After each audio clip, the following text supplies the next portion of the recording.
No niin, lähdetäänpä katsomaan nyt, miltä Design Tori 2023 näyttää täällä Snellmankodissa. Kokkolan Design Tori on myyntitapahtuma, johon tulee ihania tämmöisiä kotimaisia design-myyjiä.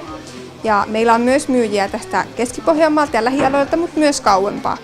Meillä on ollut eka Design Tori vuonna 2018 ja se on alun perin perustettu sillä tavalla, että me ollaan oltu 2 yrittäjää, jolla on ollut tuotteita myynnissä. Ja sitten me ollaan haluttu tänne Kokkolaan tuoda tämmöinen tapahtuma, jossa me voidaan sitten itse myydä näitä meidän omia tuotteita.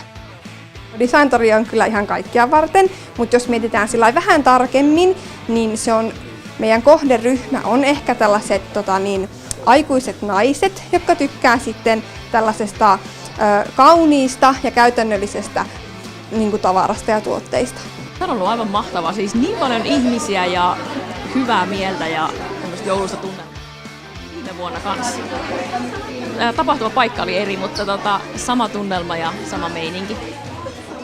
Aikaisemmin oltu mukana, niin meillä on ollut hyvät yhteydet, mutta varmasti kun ottaa yhteyttä ja kysyy, niin pääsee uusiakin myyjiä mukaan. Eli täällä on aina hyvä porukka ollut joka kerta, niin rohkeasti vaan kysyy ja tiedustelemaan mahdollisuutta. Kyllä me tullaan todella mieluusti. Otetaan jo ensi vuotta valmiiksi.